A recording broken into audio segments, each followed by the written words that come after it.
अस्सलामुअलैकुम, welcome to the my channel. आज की इस वीडियो में हम बात करेंगे एक्सरसाइज 23 के पार्ट 2 के हवाले से, जिसमें हम क्वेश्चन नंबर 7 से जितने भी क्वेश्चन हैं उन सबको आपके सामने सॉल्व करेंगे।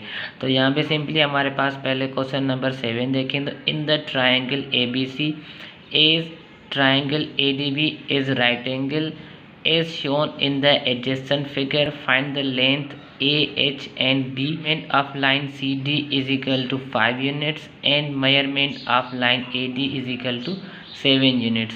तो अब यहाँ पे हमारे पास ऐसा ट्रायंगल गिवन है, उन्होंने खुद बना के दिया है। हमें सिंपली इसमें से AH और B की वैल्यू जो है ना वो फाइंड करनी है।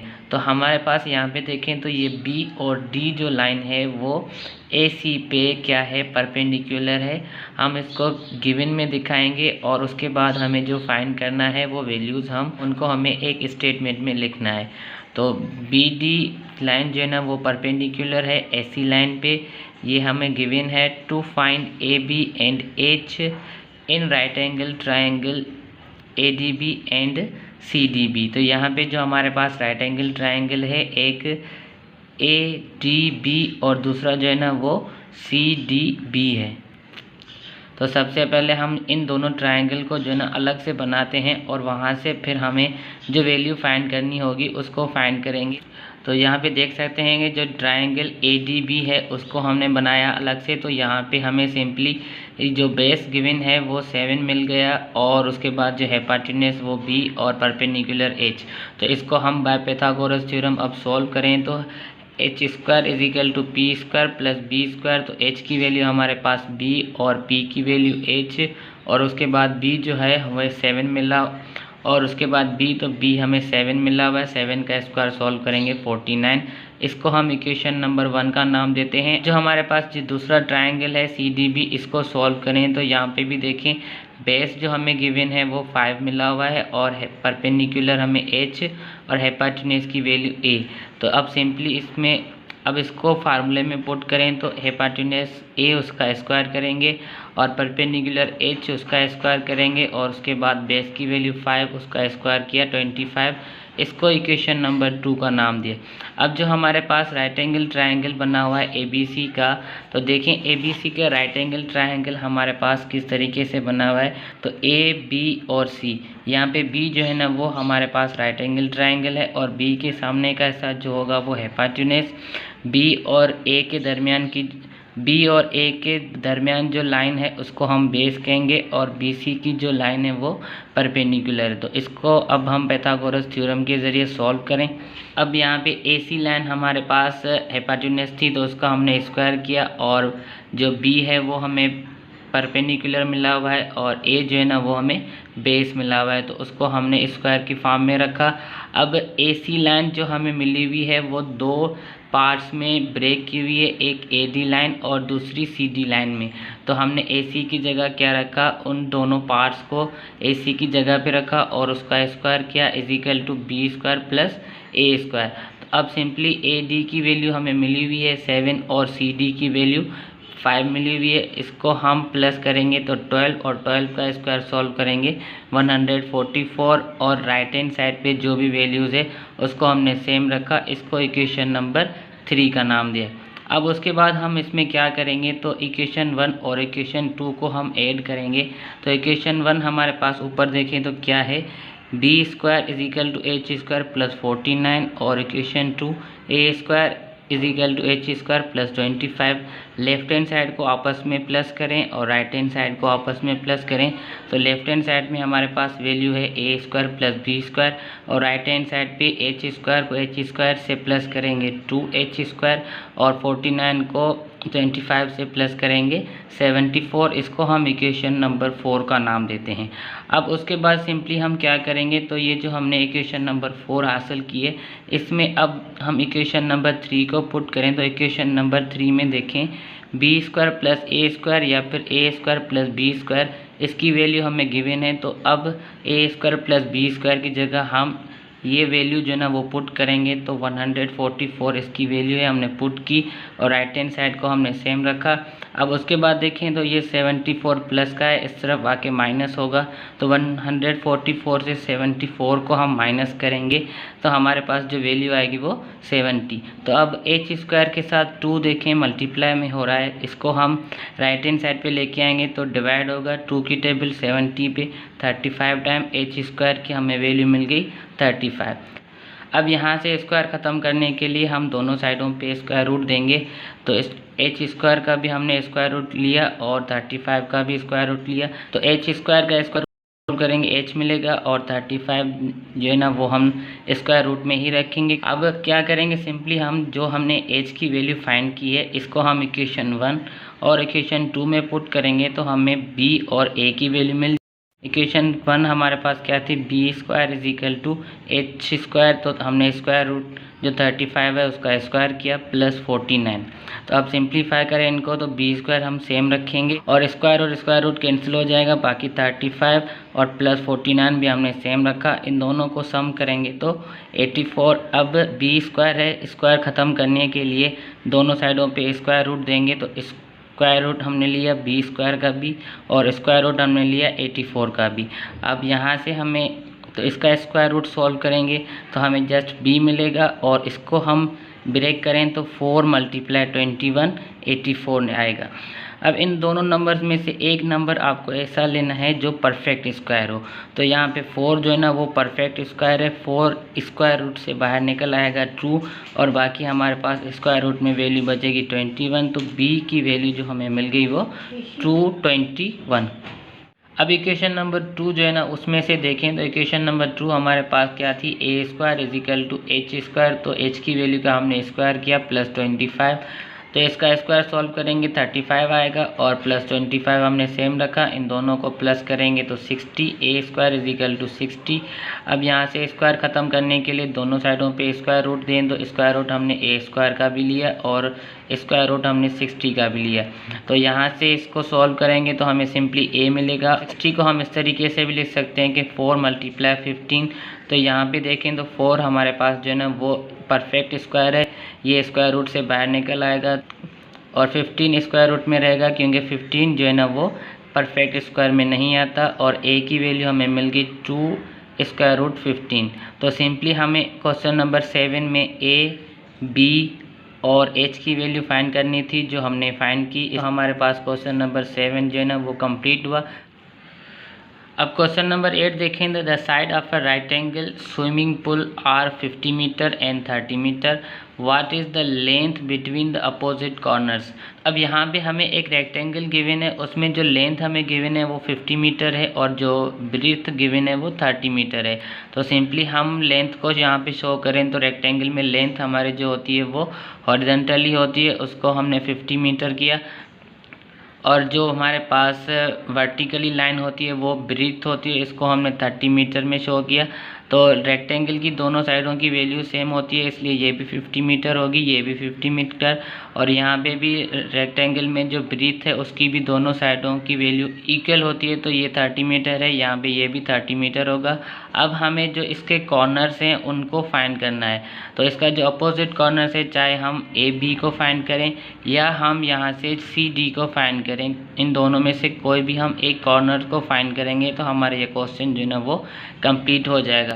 अब सिंपली हम जो है ना वो ए बी का जो कॉर्नर है इसको फाइंड करते हैं। तो यहाँ पे देखें ए बी और सी, ये एक रेक्टेंगल बन रहा है, सी की जो एंगल है वो 90 की एंगल बना रही है। अब हम इसमें जो है ना वो पाइथागोरस थ्योरम के ज़रिए हाइपोटेन्यूज, बेस और परपेंडिकुलर फाइंड करें।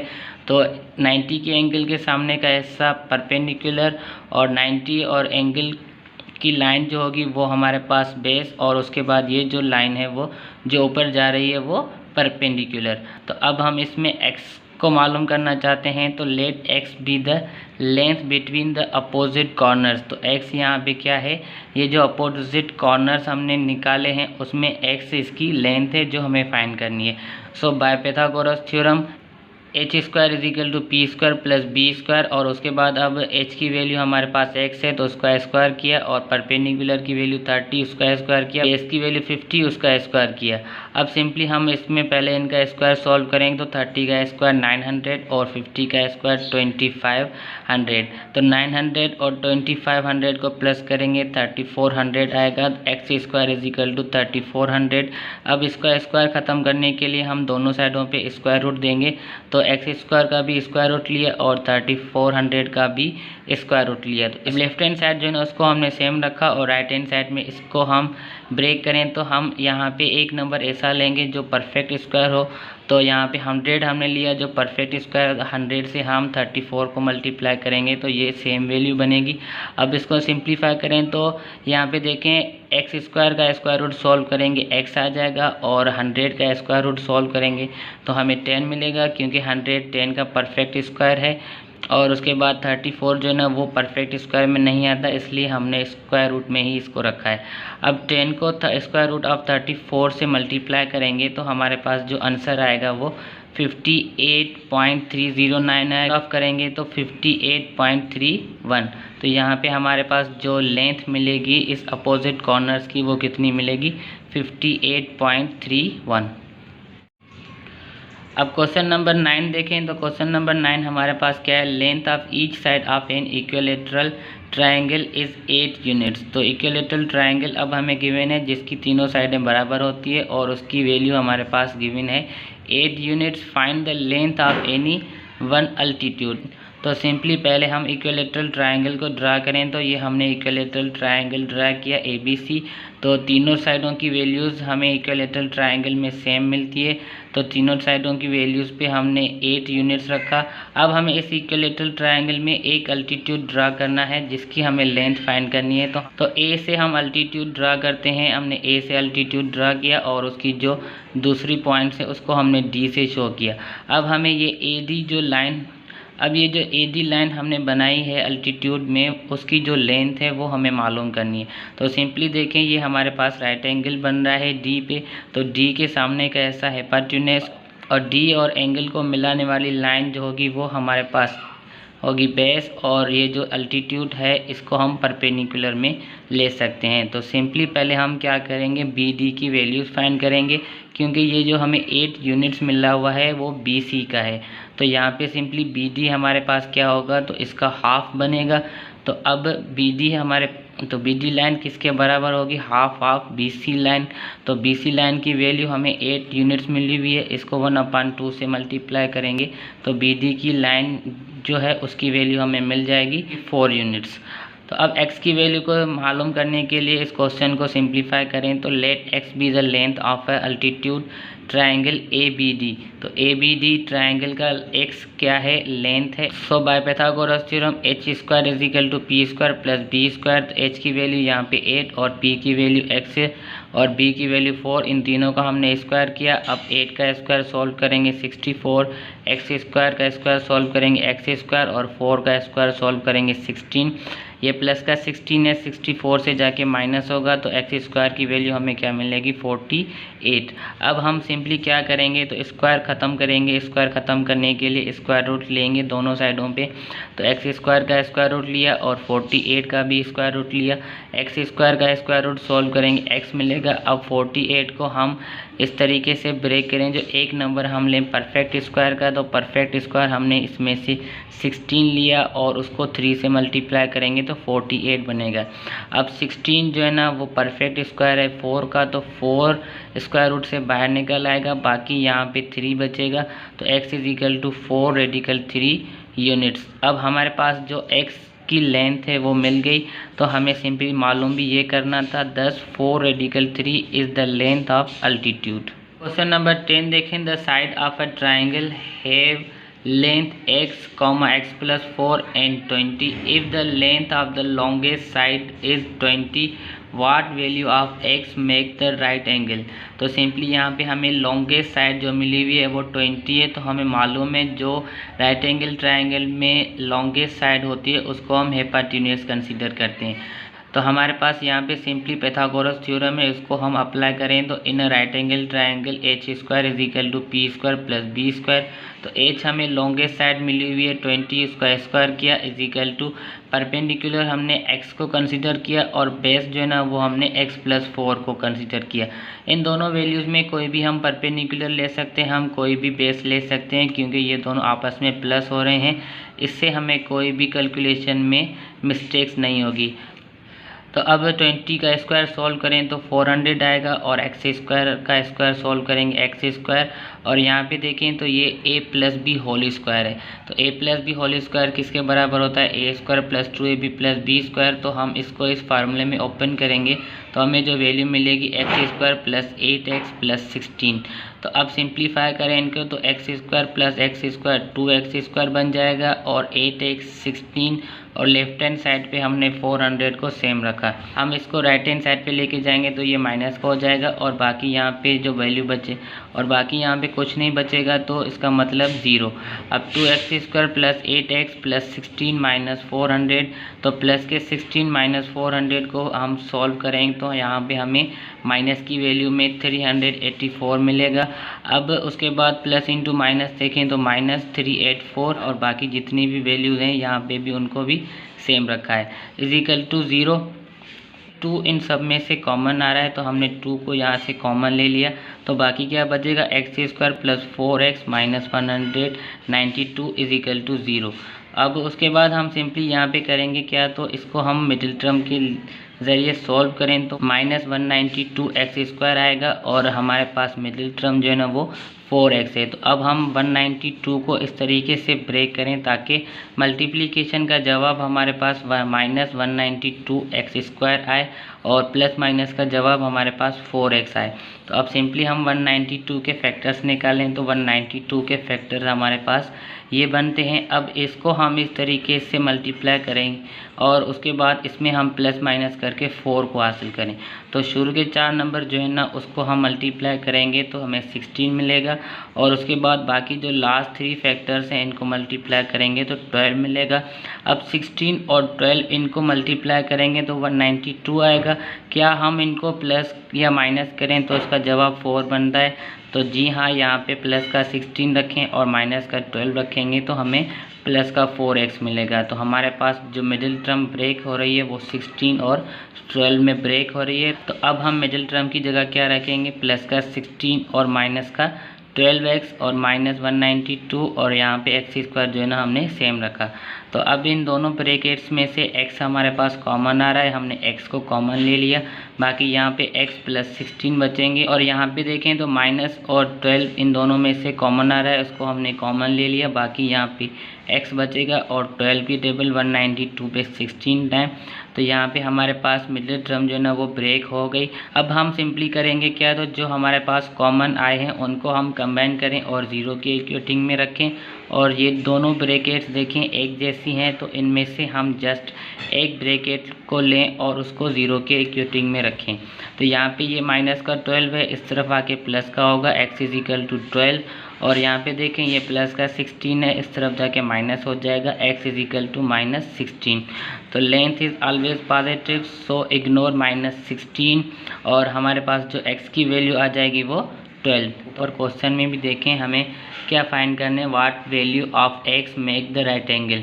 तो हमें x की वैल्यू मिल गई और हमारा जो क्वेश्चन है वो कंप्लीट हुआ।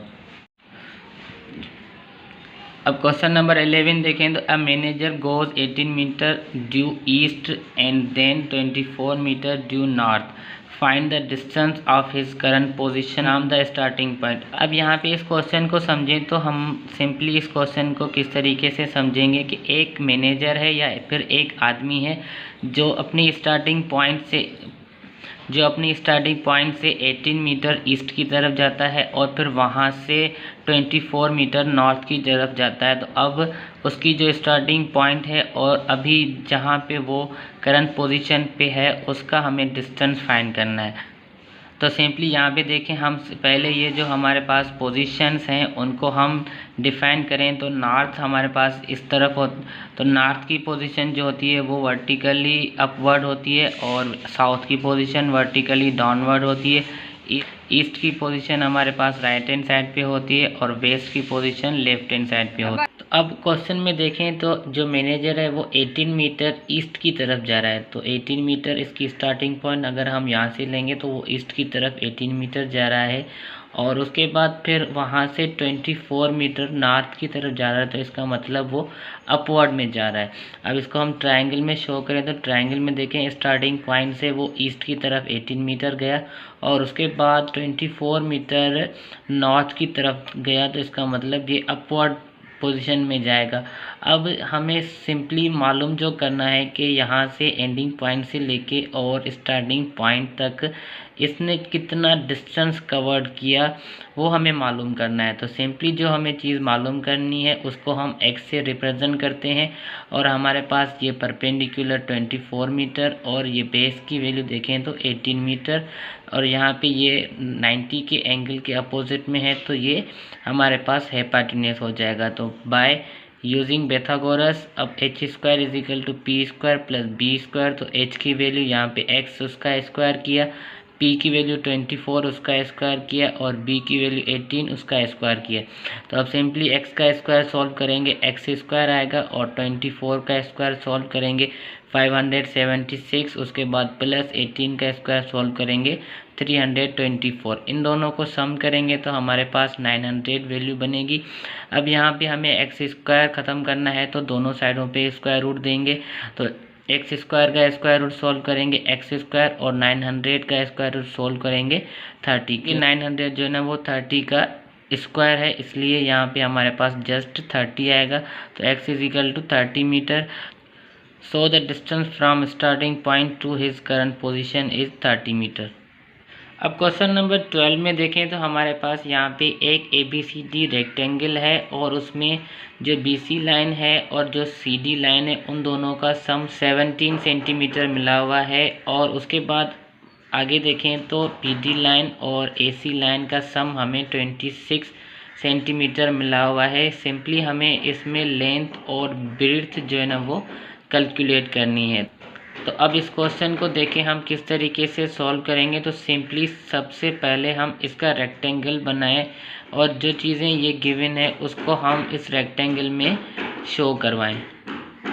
तो अब पहले हम इस स्टेटमेंट को लें तो इस स्टेटमेंट में देखें BC लाइन और CD लाइन का सम 17 सेंटीमीटर है।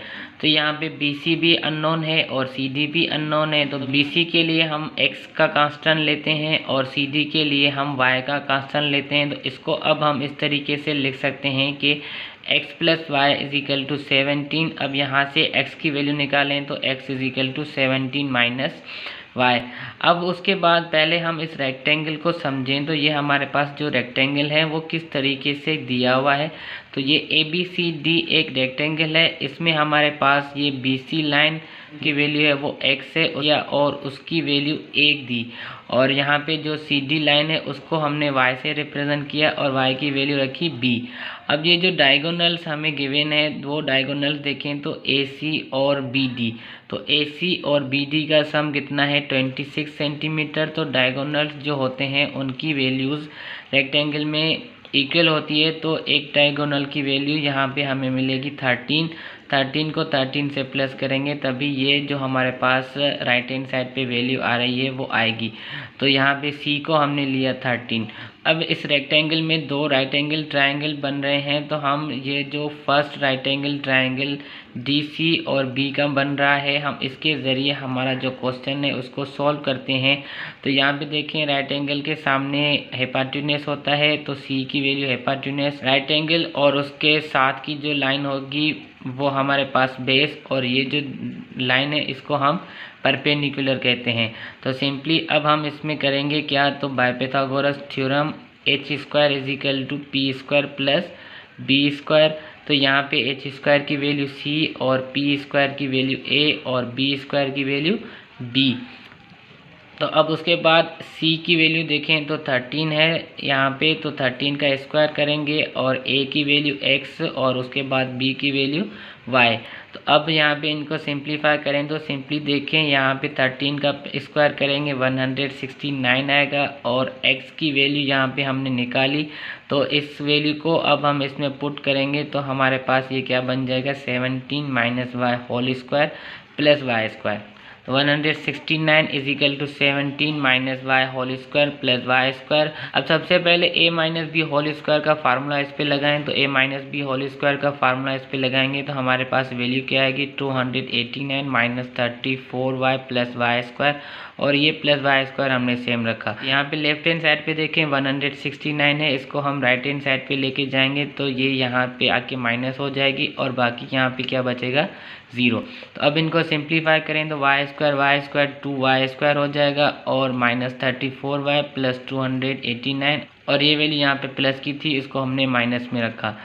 तो अब ये जो वैल्यूज़ हैं 2y स्क्वायर माइनस 34y इसको हमने सेम रखा, इसको सिंप्लीफाई करेंगे तो प्लस का 120 आएगा इज इक्वल टू 0। तो इस इक्वेशन को हम डिवाइड बाय 2 करें तो यहाँ पे वाई स्क्वायर बन जाएगा और 34 पे 2 की टेबल 17 टाइम, 120 पे 2 की table 60 time is equal to 0।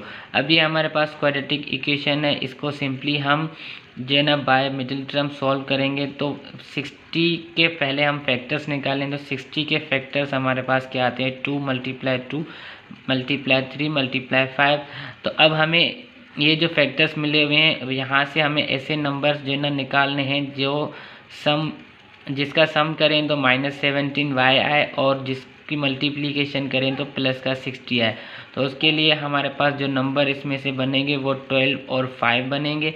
12 और 5 को मल्टीप्लाई करेंगे तो 60 आएगा और इन दोनों को सम करेंगे तो 17। अब यहाँ पे हमें माइनस का 17 चाहिए, तो ये दोनों नंबर्स जो है ना हम माइनस में रखेंगे, -12 -5 -12 -5 माइनस का 17y होगा और इन दोनों को मल्टीप्लाई करेंगे तो प्लस का 60y स्क्वायर। ये हमारी मिडिल टर्म जो है ना वो ब्रेक हो गई। अब हम दो टर्म्स में से कॉमन लें तो y स्क्वायर और -12y में से y कॉमन आ जाएगा, y -12 बचेगा बाकी, और इन दोनों टर्म्स में हमारे पास -5 कॉमन आएगा, बाकी यहाँ पे y -12 बचेंगे इज इक्वल टू 0। अब जो हमने कॉमन लिए हैं उनको कंबाइन करके 0 के इक्वेटिंग में रखें और ये दोनों जो ब्रैकेट्स हैं वो एक जैसी हैं, इसको हमने 1 टाइम लिखा और इसको भी 0 के इक्वेटिंग रखा। अब -5 इस तरफ आएगा प्लस का हो जाएगा और यहाँ पे -12 इस तरफ आएगा प्लस का हो जाएगा। तो y is equal to 5 and y is equal to 12। So the length and the breadth of rectangle is 12 and 5। तो उम्मीद करते हैं आपको ये क्वेश्चन जो है ना वो समझ में आए होंगे और इस चैप्टर की जितने भी हमने क्वेश्चन आपसे शेयर किए हैं उनकी PDF भी हम डिस्क्रिप्शन में जो है ना बाय लिंक रख देंगे, तो वहाँ से आप इन क्वेश्चंस की जो PDF है वो भी हासिल कर सकते हैं। सो मिलते हैं एक और नई वीडियो में, तब तक के लिए अल्लाह हाफिज़। अगर चैनल पे न्यू है तो चैनल को सब्सक्राइब ज़रूर कर दीजिएगा।